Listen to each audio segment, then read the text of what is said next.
Hello, it's David Leroy here, and in this slide series we're going to be continuing along the topic of hypothesis testing. In previous slide presentations we've looked at issues to do with the normal distribution and calculating the z-scores. And this allows us to tell us whether an individual score from a population is one that we should consider came from that population, or whether it's different enough to be considered something that would come from a different population. We can also calculate z-scores based on samples of means and calculate those in relation to the population as a whole. What it is true is that in theory this is a good way to understand the rationale and underlying principles to do with hypothesis testing. But in reality, the true populations are unknown, and what researchers are left to do is rely on the collection of samples. So if you're interested in the difference between two different levels of a variable, you may collect a couple of different samples. And then you would want to calculate the average of those samples and then conduct some sort of statistical test to tell you whether that difference is significant or not. And the two types of tests we're going to look at today are t-tests, and I'm also going to introduce you to a statistical test called ANOVA, and that stands for Analysis of Variance. So let's use some examples to illustrate what we mean when we are interested in comparing the difference between two means. And the first type of test I want to introduce you to is one that we call an independent t-test. And the word independent is important here because that differentiates this type of test from one that we will cover soon called a dependent t-test. But for now, let's just focus on the independent t-test. So in our example, we have a tree surgeon who has two woodsheds. Both of those woodsheds are full of wood, and it is a cold time during the year, and the tree surgeon is now wanting to sell some of those logs. But they want to sell the logs that are the driest, so the customers have the best possible wood. So they have two sheds that are full of logs, and how they go about deciding which woodshed has the driest logs is to take a sample of logs from each of the woodsheds. And in this example, the tree surgeon has taken 14 logs from one woodshed, they've taken 14 logs from another woodshed, and they have weighed them all. And what they're going to want to know is if the average weight of logs in one woodshed differs from the logs in the other woodshed. And if that difference is significant, it will tell us which is the driest, and those would be the logs that you would want to sell first.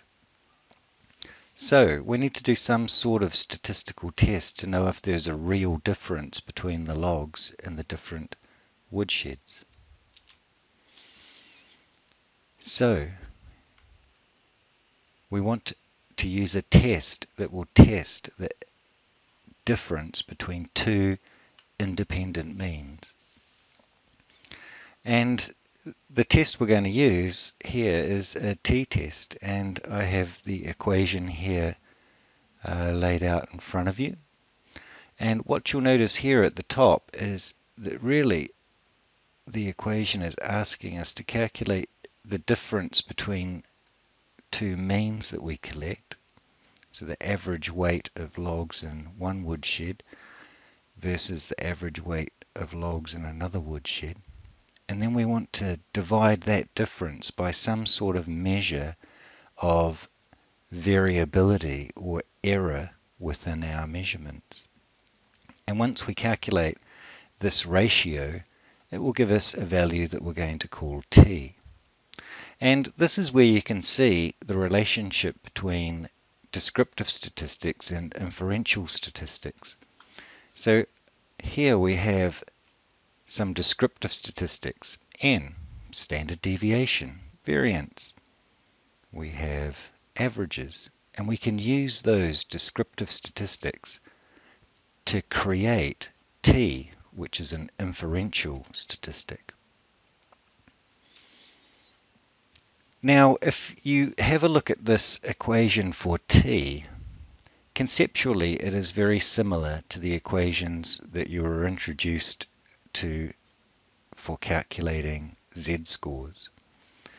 Remember, the z-score involves us comparing a mean to a population mean, or in some cases an individual score within a population to the average of that population, and then dividing it by the standard error. This is the same logic as calculating T. As I've just said, we're going to calculate the difference between two averages and then divide that by the measure of variance.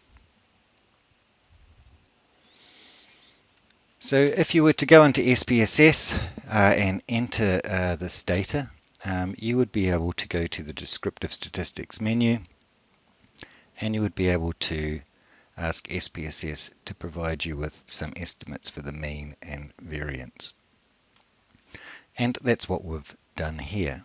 So we've got wood logs in shed 1, we've got wood logs in shed 2, we have these values that are the weights of those logs, and we calculate the average. And the average here for the wood logs in shed 1 is 1174 grams. The weight of the wood logs in shed 2 is 679.86 grams, and it has provided us with an estimate of the variance. If you have a look at the T equation, it's asking us to plug in those very values to be able to calculate our value of T. So we want to subtract one mean from the other, and here you can see that's a simple case of 1174 minus 679.86 divided by the variance. Here that's the standard deviation squared.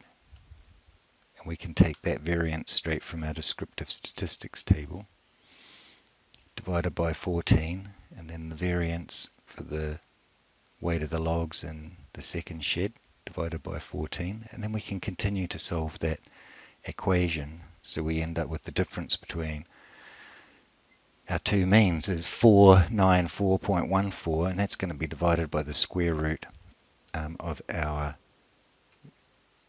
estimates for the variance. And if you continue to solve that, you'll end up with T equal to 2.856.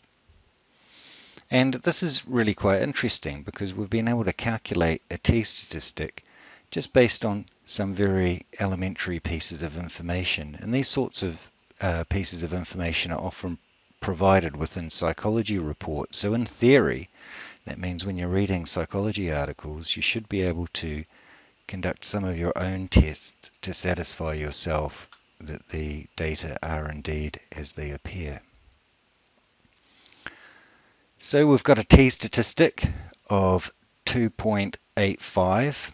SPSS will also allow you to compare the difference between the two means by directly running a T statistic. And if you were to do that and choose the independent samples t-test and run the analysis, you'd be provided with a table that looks just like this. Now, what isn't as obvious when you're looking at these tables that are parts of the output of SPSS analyses is the relationship between those numbers. T here is calculated as 2.856. That's precisely the number that we obtained using the means and variance on the last slide. And you can see here how the numbers plug into different parts of the equation, all to produce the same T value. And what this test does is it also provides us with a alpha level. And here we know that if alpha is less than 0.05, we would consider that difference significant. and indeed the alpha is 0.009, which is less than 0.05, so we have a significant difference. And the tree surgeon is going to know that the wood in the second shed is significantly lighter than the wood in the first shed, and they've probably got good reason to want to sell that wood first because it's going to be the best wood for their customers.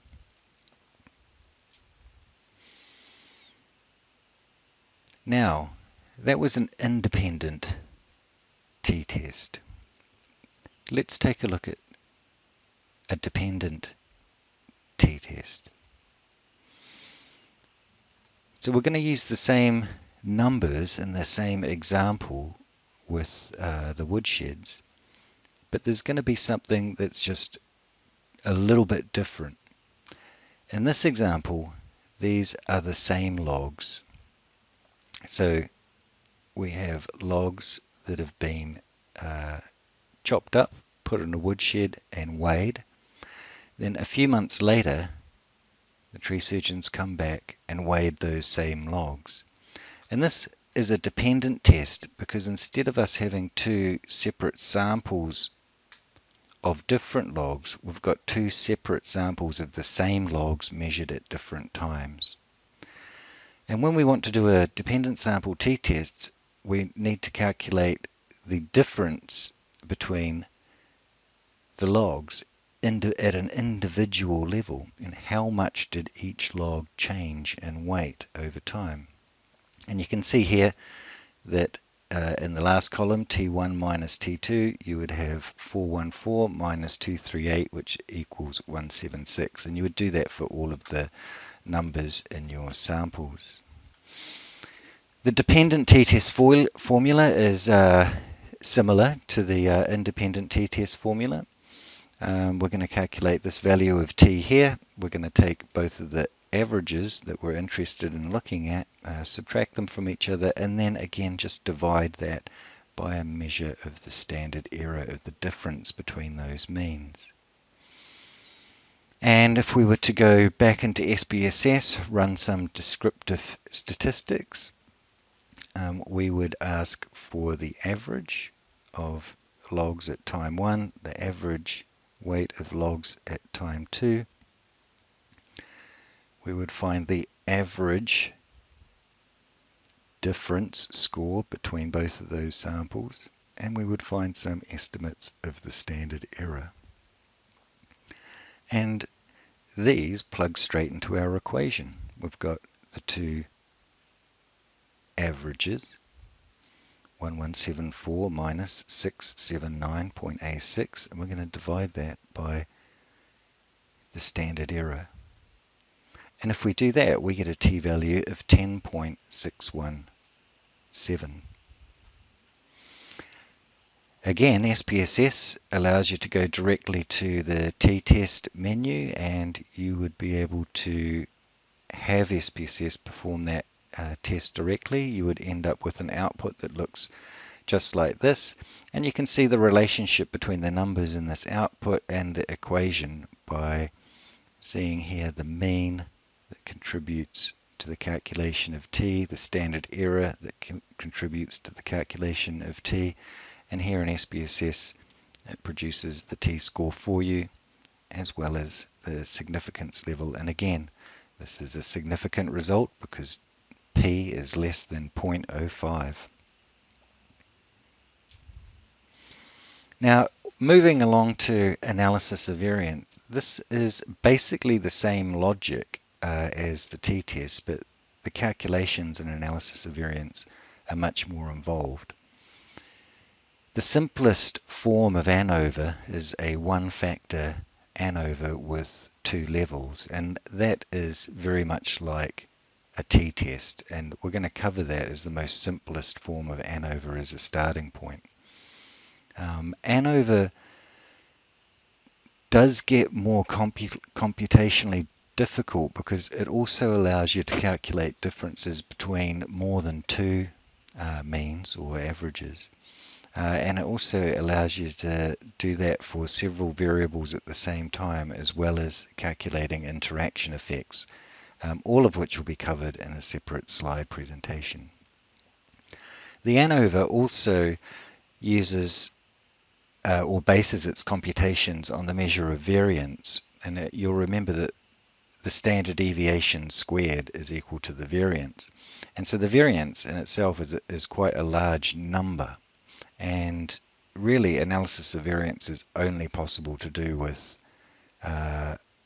computer processing power. You need to be able to multiply, add, subtract, and divide very large numbers all very accurately. But let's keep the numbers simple in our example. A couple of points about the terminology that we're going to use. ANOVA, analysis of variance, is called within subject when we're looking at a situation where the means are dependent on each other. So if you think of a dependent samples t-tests, it was the same logs that were measured just at different times. If that was put into ANOVA terminology, we would say this is a within subject design.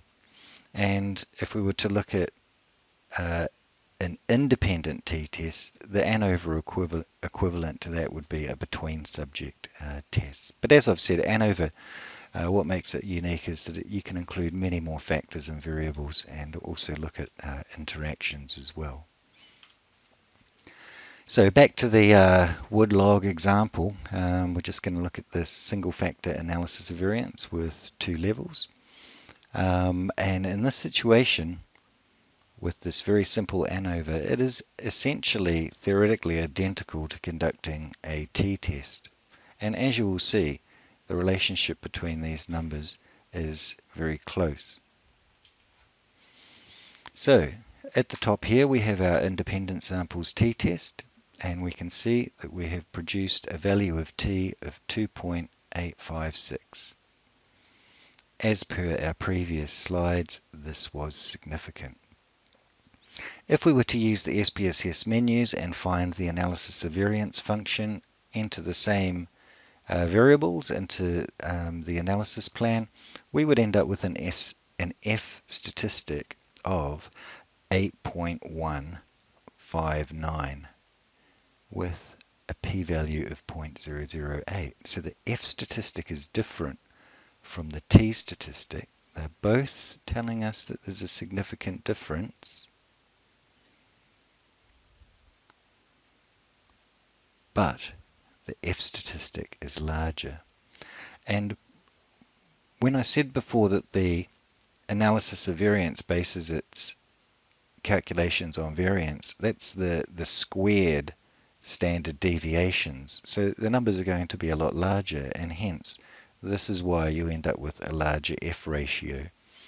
But if you wanted to turn those back into units that are comparable to the ones that would be used in a t-test, you simply square root the F and you'll find that that equals t. So if you take 8.159 and square root that, you will end up with the same value as you calculated in the t-test. So all of these numbers are in somehow working together and are related to each other. If we were to take the paired samples t-test, you'll recall that we got a t-value of 10.616, which was significant. Using those same numbers, but this time asking SPSS to conduct a within subject analysis of variance, will give us an F value of 112.708.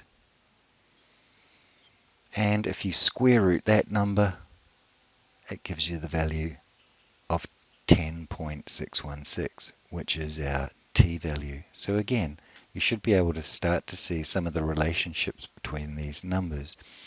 It's not so clear in the ANOVA, but it is clear from the t-test that we're effectively just using descriptive statistics to give us sensible measurements of inferential statistics that allow us to make decisions about populations.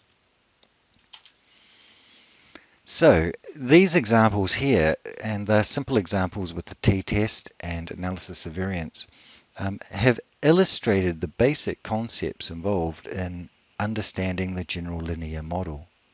So I would encourage you to read further and develop your knowledge, but all the time just thinking about the simple basic logic that is underlying these types of analyses.